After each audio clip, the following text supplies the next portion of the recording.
안녕하세요, 여러분. 오늘은 정말 특별한 이야기를 들려드리려고 합니다. 최근 10년간 한국 남자와 일본 여성의 결혼 비율이 40%나 증가했다는 뉴스가 나왔습니다. 오늘은 그중 한 부부의 이야기로 한국과 일본의 결혼 문화의 변화 과정을 알아보도록 하겠습니다. 도쿄 외무성 국장 출신 아버지를 둔 엘리트 가정의 외동딸. 유이가 한국 남성과 결혼하면서 벌어진 놀라운 일들을 말이죠.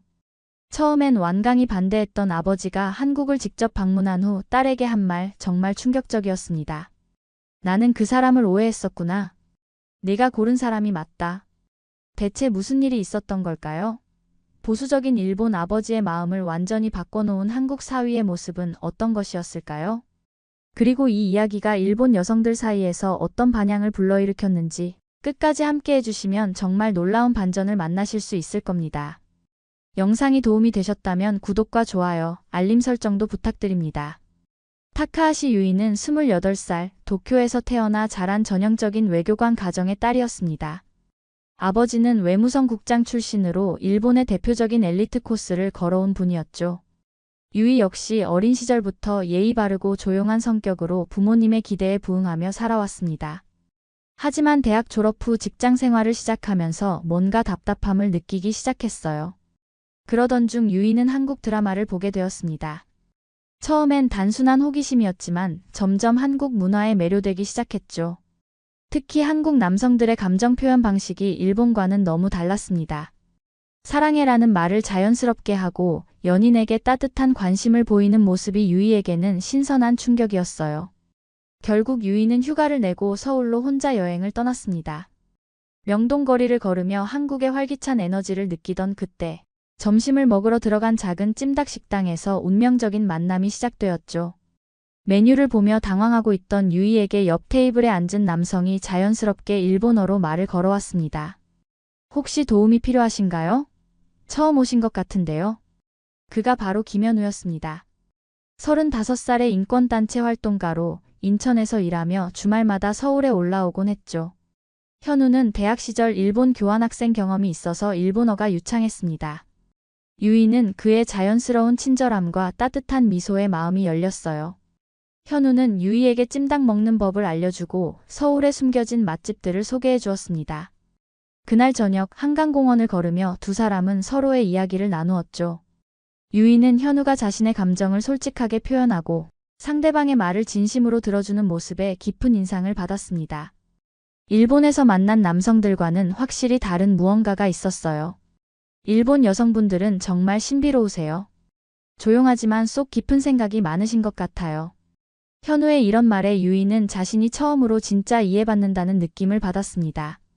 일본에서는 늘 얌전하고 좋다는 식의 평가만 들어왔는데 현우는 자신의 내면을 봐주는 것 같았죠. 서울에서의 일주일은 유이에게 인생의 터닝포인트가 되었습니다. 현우와 함께 보낸 시간들이 너무 소중했고 도쿄로 돌아간 후에도 매일 연락을 주고받았어요. 카카오톡을 통해 나누는 일상적인 대화들이 유이에게는 새로운 세상을 보여주었습니다. 현우는 오늘 하루 어땠어요? 라는 간단한 질문으로 시작해서 유이의 마음속 깊은 이야기까지 자연스럽게 들어주었습니다. 일본 남성들과는 확실히 다른 소통 방식이었죠. 감정을 숨기지 않고 표현하는 것이 당연하다고 생각하는 현우의 모습이 유이에게는 매력적으로 다가왔어요. 몇 달 후 현우는 유이를 만나러 도쿄로 왔습니다. 그때 유이는 현우에게서 사랑한다는 말을 들었어요. 일본어로 아이시테루가 아니라 한국어로 사랑해라고 말하는 현우의 목소리에는 진심이 담겨 있었습니다. 유이는 그 순간을 평생 잊을 수 없을 거라고 생각했죠. 1년간의 연애를 통해 두 사람은 서로에 대한 확신을 갖게 되었습니다. 현우는 유이에게 프로포즈를 했고 유이는 기꺼이 받아들였어요. 하지만 이제 가장 큰 난관이 기다리고 있었습니다. 바로 부모님께 말씀드리는 것이었죠. 유이는 떨리는 마음으로 부모님 앞에 앉았습니다. 아버지, 어머니, 제가 결혼하고 싶은 사람이 있습니다. 어머니는 어떤 분이니? 라고 물었지만 아버지의 표정은 이미 심상치 않았어요. 한국 분입니다. 이 말이 떨어지자마자 거실의 공기가 얼어붙었습니다. 아버지는 잠시 침묵을 지키더니 단호하게 말했어요. 안 된다. 한국 남자들은 감정적이고 사생활이라는 게 없어. 네가 그런 문화에 적응할 수 있을 것 같니?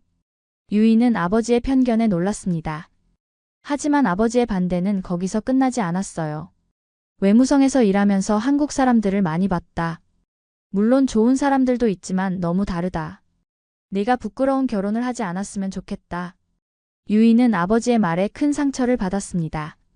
하지만 동시에 현우와의 사랑을 포기할 수는 없었어요. 아버지의 반대에도 불구하고 유이는 자신의 결정을 밀고 나갔습니다. 현우와 함께 한국에서 살기로 한 것이죠. 도쿄에서의 안정적인 생활을 뒤로하고 인천으로 향하는 비행기 안에서 유이는 설렘과 불안을 동시에 느꼈습니다. 인천공항에서 유이를 마중 나온 현우는 환한 미소로 그녀를 맞이했어요. 이제 정말 우리가 함께 살 수 있구나라는 현우의 말에 유이는 모든 걱정이 사라지는 듯 했습니다. 하지만 현실은 생각보다 쉽지 않았어요. 현우가 마련한 인천의 아파트는 깔끔하고 따뜻했지만 유이에게는 모든 것이 낯설었습니다. 일본과는 다른 생활 패턴, 음식 문화, 그리고 무엇보다 언어적 미묘함들이 일상에서 부딪혀 왔어요. 첫 번째 충격은 현우의 휴대폰 사용법이었습니다. 일본에서는 개인 휴대폰을 함부로 보지 않는 것이 예의인데 현우는 자신의 휴대폰을 유이에게 자연스럽게 보여주며 비밀번호도 알려줄게라고 했어요. 처음엔 당황했지만 점차 이것이 한국 커플들의 자연스러운 모습임을 알게 되었습니다. 더 큰 문화 충격은 현우의 어머니를 만났을 때였어요. 첫 만남에서 어머니는 유이의 손을 잡고 우리 며느리 예쁘다라고 말하며 뺨에 볼뽀뽀를 했습니다. 일본에서는 상상할 수 없는 친밀함이었죠. 유이야, 우리 현우가 너무 좋아해서 매일 내 얘기만 하더라. 이제 가족이니까 편하게 지내자. 어머니의 따뜻한 말에 유이는 감동받았지만 동시에 부담스럽기도 했어요.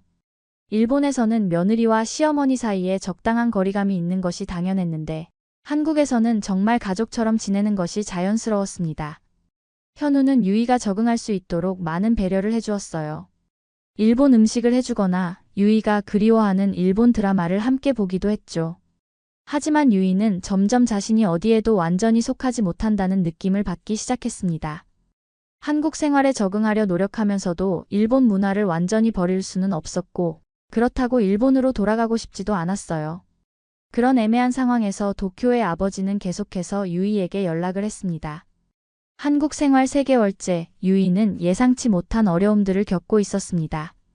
현우와 현우의 가족들은 모두 따뜻하게 대해줬지만 미묘한 문화 차이들이 일상에서 계속 부딪혔어요. 가장 힘들었던 것은 언어 문제였습니다. 한국어를 어느 정도 할 수 있다고 생각했지만 일상 대화에서 나오는 미묘한 뉘앙스들을 놓치는 경우가 많았어요.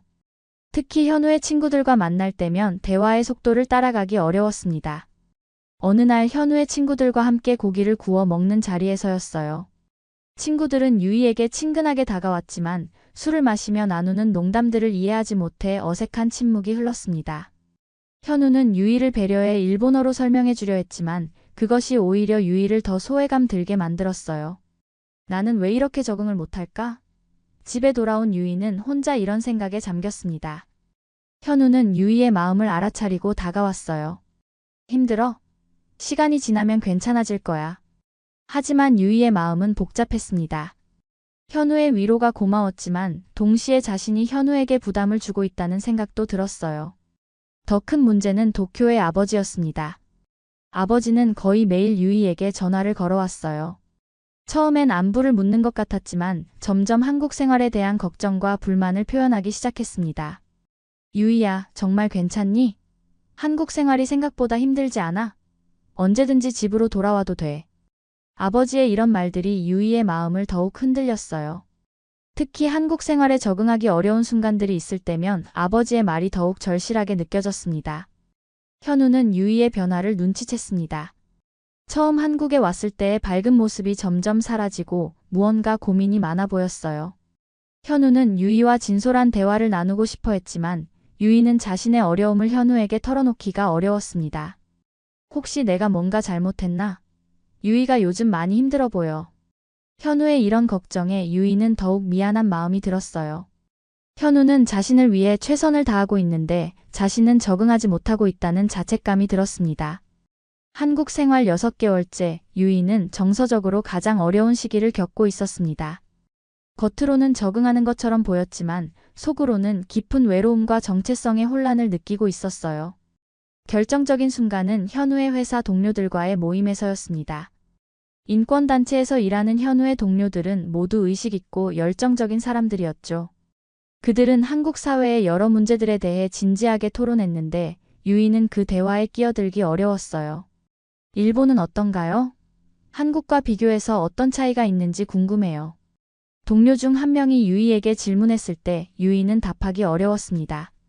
일본의 문제점을 지적하자니 자신의 조국을 비판하는 것 같았고, 그렇다고 일본을 옹호하자니 한국 사람들 앞에서 적절하지 않다고 생각했어요. 각각 다른 장점이 있는 것 같아요. 유이의 애매한 답변에 분위기가 어색해졌습니다. 현우는 유이를 도우려 했지만 그 순간 유이는 자신이 어디에도 완전히 속하지 못한다는 절망감을 느꼈어요.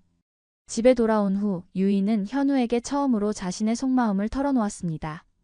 현우 씨, 내가 너무 쉽게 판단했나 봐요. 사랑만 있으면 모든 게 해결될 줄 알았는데. 유이의 눈에 눈물이 맺혔습니다. 현우는 당황스러웠지만 유이를 위로하려 했어요. 힘들면 천천히 적응하면 돼. 나도 유이를 더 도울게. 하지만 유이의 마음은 이미 깊이 상처받은 상태였습니다.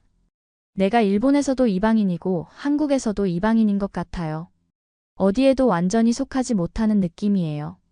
현우는 유이의 고통을 이해하려 노력했지만 완전히 공감하기는 어려웠습니다.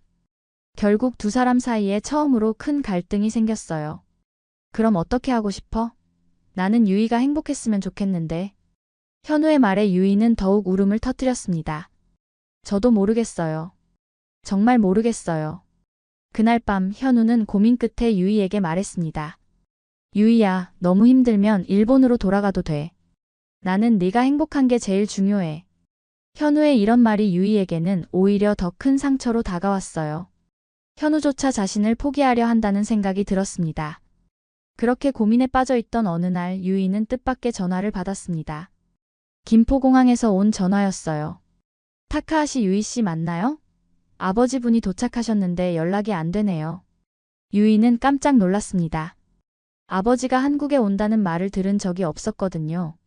급하게 공항으로 달려간 유이는 출국장에서 정장을 입고 서 있는 아버지를 발견했습니다. 아버지, 왜 갑자기?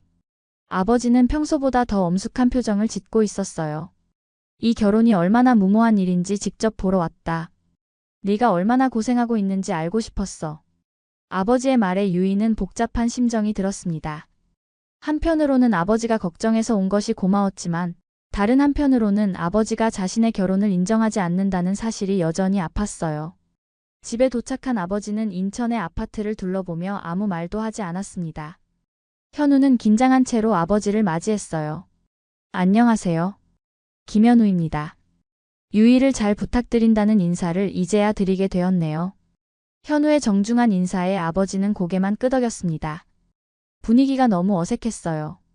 저녁 식사 자리에서도 침묵이 흘렀습니다.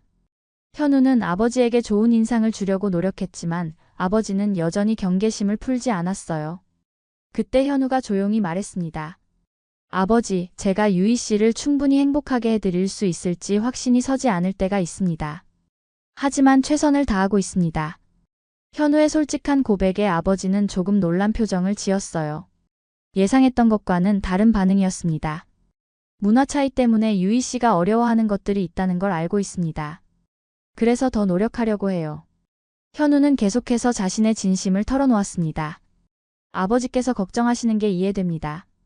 저도 딸이 있다면 같은 마음이실 것 같아요. 아버지는 여전히 말없이 듣고 있었지만 표정이 조금씩 부드러워지는 것을 유이는 느낄 수 있었습니다. 아버지의 한국 방문 둘째 날, 현우는 아버지를 인천 차이나타운과 월미도로 안내했습니다. 처음엔 어색했지만 점차 대화가 늘어나기 시작했어요. 한국에 오기 전에는 편견이 있었습니다. 죄송합니다. 아버지의 솔직한 고백에 현우는 놀랐어요. 아닙니다. 걱정하시는 게 당연하죠. 저도 부모님이시니까 이해해요. 두 사람은 월미도 바닷가를 걸으며 더 깊은 대화를 나누었습니다. 아버지는 현우의 인권단체 활동에 대해 질문했고 현우는 자신이 왜 이 일을 하게 되었는지 설명했어요. 저는 사람들이 서로 이해하고 존중하는 세상이 되었으면 좋겠어요. 유이 씨와 만나면서 그런 마음이 더 강해졌습니다. 현우의 진심 어린 말에 아버지는 깊은 인상을 받았습니다. 특히 현우가 유이의 일본 문화를 존중하려고 노력하는 모습을 보며 마음이 움직였어요. 저녁 식사 자리에서 아버지는 현우에게 질문했습니다. 현우 씨는 유이와 결혼해서 후회한 적이 없나요? 현우는 잠시 생각하더니 답했습니다. 후회한 적은 없습니다. 다만 제가 부족해서 유이 씨가 힘들어할 때가 있어서 미안하죠. 그리고 현우는 아버지를 바라보며 조용히 말했습니다. 유이 씨가 행복하면 저는 충분합니다. 이 말을 들은 아버지는 오랫동안 침묵을 지켰습니다. 그 침묵 속에서 뭔가 변화가 일어나고 있었어요. 마지막 날 아침 아버지는 유이와 단둘이 이야기를 나누었습니다. 유이야, 아버지가 틀렸었다. 현우 씨는 좋은 사람이야. 유이는 아버지의 말을 믿을 수 없었습니다. 정말 그렇게 생각하세요? 아버지는 고개를 끄덕였습니다. 처음에는 편견이 있었어. 하지만 현우 씨를 보니 내가 왜 그 사람을 선택했는지 알겠다. 그리고 무엇보다 네가 행복해 보여. 공항에서 헤어지기 전 아버지는 현우에게 다가가 손을 내밀었습니다. 우리 딸 부탁합니다. 그리고 미안했습니다. 현우는 깊이 고개를 숙이며 아버지의 손을 잡았어요. 감사합니다. 꼭 행복하게 해드리겠습니다. 아버지가 떠난 후 유이는 현우에게 말했습니다. 고마워요. 아버지 마음을 바꿔주셔서. 현우는 유이의 손을 잡으며 답했습니다. 이제 정말 우리가 되었구나. 아버지의 인정을 받은 후 유이와 현우의 관계는 더욱 단단해졌습니다. 유이는 더 이상 일본과 한국 사이에서 갈등하지 않고 두 문화의 장점을 모두 받아들이며 살아가기로 결심했어요. 현우 역시 유이의 일본 문화를 더 깊이 이해하려고 노력했습니다. 일본 요리를 배우고 일본 영화를 함께 보며 유이의 고향 이야기를 들어주었어요. 몇 달 후 유이는 자신의 한국 생활을 일본 친구들과 사회관 개망 서비스를 통해 공유하기 시작했습니다. 한국 남자와 살아보니 정말 다르네요.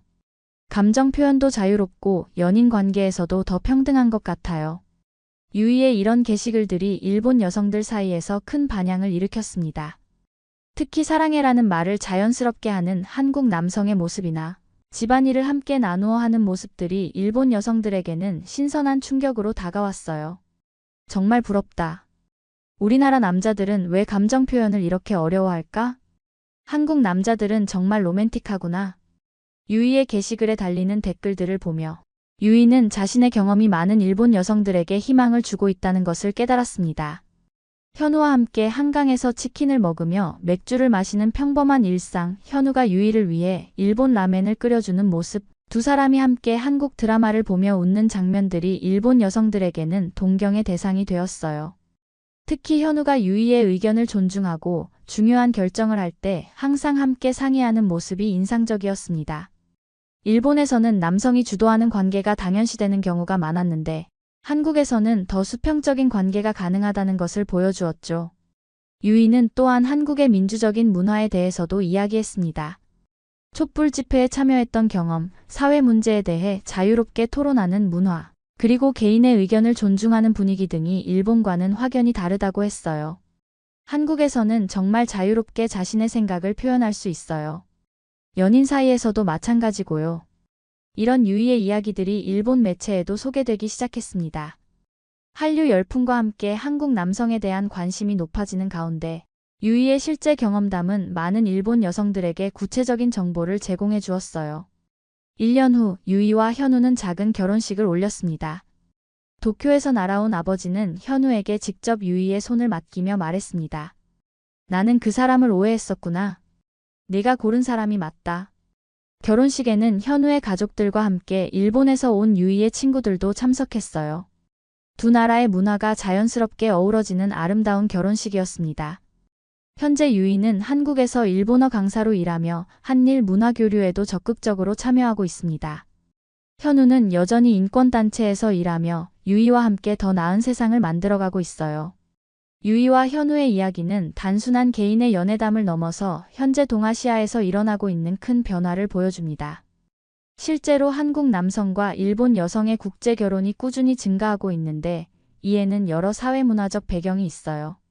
첫째, 한류 문화의 영향입니다. K-팝, 드라마, 영화를 통해 한국 문화에 노출된 일본 여성들이 한국 남성의 감정, 표현 방식과 연애 문화의 매력을 느끼고 있습니다. 특히 사랑해라는 직접적인 감정 표현이나 스킨십에 대한 자연스러운 접근이 일본 문화와는 다른 신선함을 제공하죠. 둘째, 인간 평등에 대한 인식 차이입니다. 한국은 빠르게 변화하는 사회 속에서 젊은 세대를 중심으로 더 평등한 관계를 추구하는 경향이 강합니다. 반면 일본은 상대적으로 전통적인 성역할이 강하게 남아있어 이런 차이가 일본 여성들에게 한국을 더 매력적으로 느끼게 만들고 있어요. 셋째, 경제적 요인도 있습니다. 한국의 경제 성장과 국제적 위상 상승으로 한국 남성에 대한 인식이 개선되었고, 일본 내 경제 침체와 청년 실업 등으로 인해 해외 진출을 고려하는 일본 여성들이 늘어나고 있습니다. 넷째, 소통 방식의 차이입니다. 한국 문화의 직접적이고 감정적인 소통 방식이 내성적이고, 간접적인 일본 문화에 익숙한 여성들에게 새로운 경험을 제공합니다. 특히 갈등 상황에서도 감정을 숨기지 않고 해결하려는 한국식 접근법이 일본 여성들에게는 건강한 관계의 모델로 받아들여지고 있어요. 다섯째, 개인주의 문화의 확산입니다. 일본의 집단주의적 문화의 답답함을 느끼는 젊은 여성들이 상대적으로 개인의 의견을 존중하는 한국 문화의 매력을 느끼고 있습니다. 이런 변화는 단순히 개인적 선택을 넘어서 동아시아 지역의 문화, 융합과 인간관계의 변화를 보여주는 중요한 사회 현상입니다. 앞으로도 이런 국제결혼이 늘어나면서 두 나라 사이의 이해와 소통이 더욱 깊어질 것으로 예상됩니다. 유이와 현우의 이야기가 보여주듯이 진정한 사랑과 상호 존중이 있다면 문화적 차이는 극복할 수 있는 것이며 오히려 그 차이가 서로를 더 풍요롭게 만드는 요소가 될 수 있다는 것을 우리는 배울 수 있습니다. 감사합니다.